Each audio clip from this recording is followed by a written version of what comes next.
Les pays ont des subdivisions administratives bien variées. Dans cette vidéo, on va voir les plus grandes entités de premier niveau dans le monde, mais d'abord, quelques définitions sont nécessaires. C'est quoi une subdivision de premier degré? Dans un pays, il existe plusieurs subdivisions. Par exemple, aux États-Unis, la première subdivision est l'État. Il y en a 50. Vu que c'est la première subdivision, on parle de subdivision au premier degré. Les États sont eux-mêmes divisés en d'autres subdivisions, on parle donc de subdivision au deuxième degré, et ainsi de suite.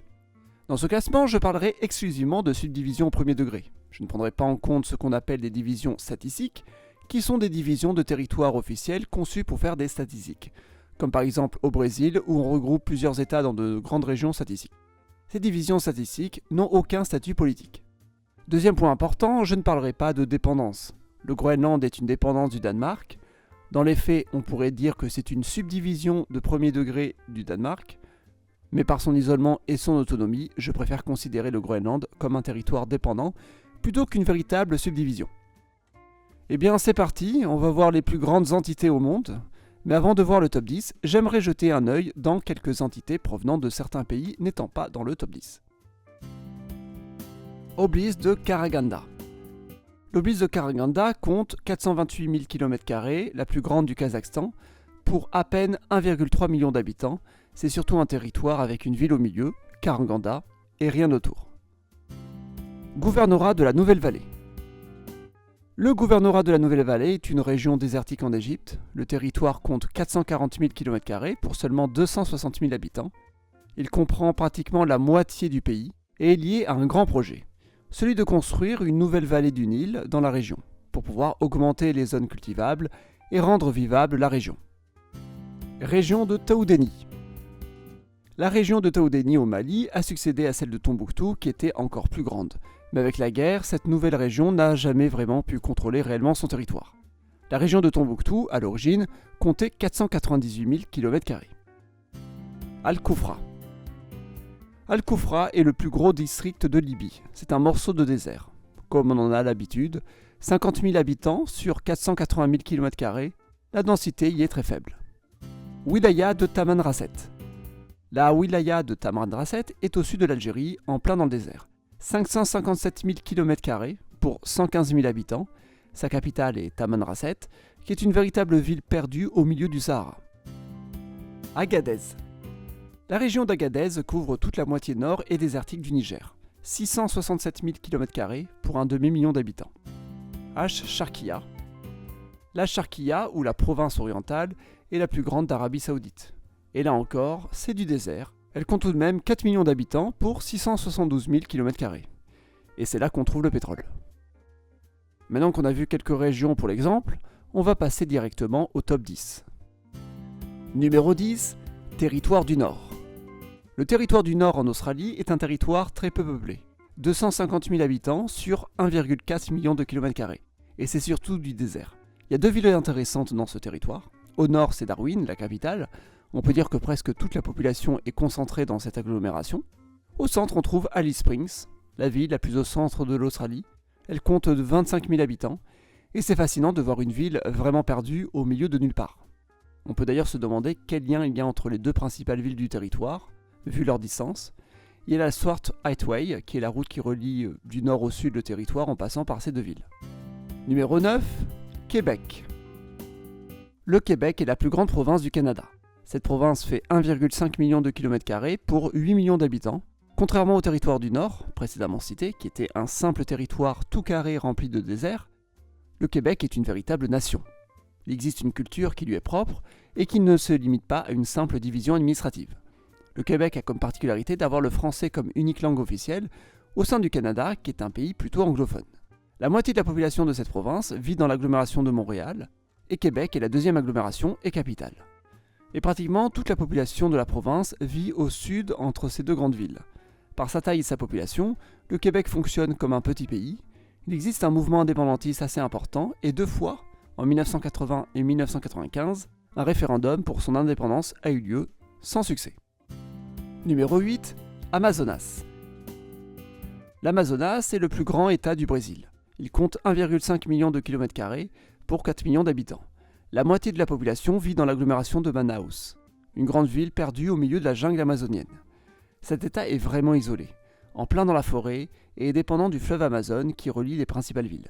D'ailleurs, il y a peu de routes et de ponts, ce qui complique la desserte des agglomérations. Paritins et Itacoataira, avec 100 000 habitants, sont les deuxième et troisième villes de l'État. Numéro 7, Xinjiang. Le Xinjiang, ce qui veut dire la nouvelle frontière, est une province chinoise. Enfin, elle appartient à la Chine, mais culturellement, elle est très différente puisque c'est un territoire turc. Elle compte 25 millions d'habitants, dont la moitié sont des Han, les Chinois ethniques, et l'autre moitié des Ouïghours, le peuple autochtone de cette région. Les Ouïghours sont un peuple autonomiste, et c'est un sacré problème pour la Chine. Surtout qu'il y a d'énormes réserves pétrolières, les indépendantistes préfèrent le terme de Turkestan oriental pour désigner la région. La capitale est Urumqi, une ville de 4 millions d'habitants, considérée comme une des plus isolées du monde, la ville millionnaire la plus éloignée de la mer. On trouve aussi un grand désert dans la région, dont une partie du désert de Gobi. Numéro 6, Alaska. L'Alaska est le plus gros État des États-Unis. Le plus gros État parmi les 48 continus est le Texas. L'Alaska fait 1,7 million de km² et compte 700 000 habitants. L'agglomération d'Anchorage compte 400 000 habitants, soit plus de la moitié de la population. 100 000 habitants environ vivent dans les alentours de Fairbanks. Par contre, la capitale est Juneau, située au sud, dans la côte. Il faut environ 20 heures de route pour aller de Juneau à Anchorage. C'est très mal relié. Regardez un petit peu comment est faite Juneau. Excentrée entre deux terres, elle rappelle un peu les villes norvégiennes, comme j'en avais parlé sur la vidéo de la Norvège. L'Alaska est un des États des États-Unis depuis 1959. Avant cette date, c'était un territoire d'outre-mer. Numéro 5. Queensland. Le Queensland est un des États d'Australie. Il fait 1,8 million de km² pour 5 millions d'habitants. Sa capitale et plus grande ville est Brisbane, agglomération qui n'est pas très loin de Gold Coast et de Sunshine Coast. Ces trois agglomérations comptent pratiquement toute la population de l'immense État. Au nord, on trouve Townsville, et à part quelques petites villes sur le littoral, le Queensland est vide.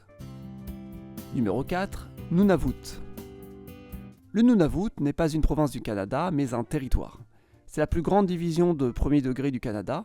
C'est aussi la plus grande division territoriale d'Amérique du Nord. Le Nunavut est lui-même divisé en plusieurs entités qu'on appelle régions, dont la région de Qikiqtaaluk. C'est donc une division de deuxième degré, et elle est considérée comme la plus grande division de deuxième degré au monde, avec 989 000 km². Sinon, le Nunavut lui-même, c'est 2 millions de km² pour 40 000 habitants, ce qui en fait aussi le territoire avec la plus faible densité au monde, 0,02 habitants au km². Numéro 3, Krasnoïarsk. Le Krasnoïarsk est un sujet fédéral de Russie. Il a le statut de kraï. Le kraï est un statut symbolique, mais dans les faits, il est identique au statut d'oblast, beaucoup plus courant en Russie. Les kraïs et les oblasts sont les sujets de Russie les plus classiques. Le kraï de Krasnoïarsk compte 2,9 millions d'habitants sur une superficie de 2,3 millions de km². Ça fait donc plus d'un habitant au km². Sa capitale est Krasnoïarsk, qui fait 1 million d'habitants. C'est emblématique de l'effet Sibérie que j'avais traité dans la vidéo sur les villes soviétiques. On trouve des villes, parfois très grandes, avec plus d'1 million d'habitants, mais située dans une zone complètement inhabitée. Krasnoïarsk est une ville qui s'est développée grâce à l'industrie de l'aluminium. La deuxième ville du territoire est Norilsk, située bien au nord, une ville minière. Dans le Krasnoïarsk, on estime que plus de 90% de la population est ethniquement russe. C'est donc une population d'origine européenne, malgré le fait que le territoire soit situé en Asie. Cette population est issue de diverses migrations datant du XXe siècle. Numéro 2, Australie occidentale. L'Australie occidentale est la plus grande division de premier degré d'Océanie. C'est assez fascinant de se dire que la deuxième plus grande division de premier degré est située dans le plus petit de tous les continents. D'ailleurs, si on fait un récapitulatif de ce qu'on a vu, la plus grande division d'Afrique se situe au Niger, l'Agadez. La plus grande division d'Amérique du Sud était l'Amazonas. La plus grande division d'Amérique du Nord, mais aussi d'Amérique, est le Nunavut. Et d'ailleurs, j'en ai pas parlé, mais la plus grande division d'Europe est l'oblast d'Arkhangelsk, dans la Russie européenne orientale. Dans l'Union européenne, la région la plus grande est celle de Laponie, en Finlande, avec 100 000 km².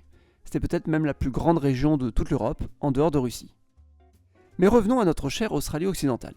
2,6 millions de km² pour un total de 2,8 millions d'habitants, et Perth est la capitale et plus grande ville. On y compte 2,2 millions d'habitants, soit presque tout le monde dans l'État. Comme partout en Australie, il y a une grande ville qui occupe toute la population, puis le reste est vide. Perth est considérée comme la ville millionnaire la plus isolée d'une autre ville millionnaire. Maintenant, passons au numéro 1. Mais je pense qu'il n'y a rien d'original, vous vous en doutez, c'est en Sibérie. Numéro 1, République de Sakha. Quelle surprise, le plus grand territoire au monde est situé en Sibérie, dans le plus grand pays du monde qu'est la Russie. La République de Sakha fait 3 millions de km² et totalise 925 000 habitants. Contrairement au Krasnoïarsk précédemment cité, qui est un territoire majoritairement peuplé par des colons russes, la République de Sakha compte encore de nombreux autochtones puisque les Yakoutes forment 40% de la population. C'est le premier groupe ethnique. La capitale est Yakoutsk, qui reprend le nom du peuple autochtone. La ville compte 350 000 habitants et les Yakoutes y sont majoritaires dans cette agglomération. Conclusion. On vient d'avoir un aperçu de plusieurs grandes divisions administratives dans le monde. Qu'est-ce qu'on peut retenir ? Évidemment, ces grandes régions proviennent de grands pays avec de très grandes étendues. Mais ce qu'on peut aussi retenir, c'est que ce sont souvent des territoires assez peu peuplés. Même le Xinjiang en Chine n'avait pas une population si élevée, alors que la Chine est un pays avec plus d'1 milliard d'habitants. Donc c'est logique, ces grands territoires sont souvent peu peuplés.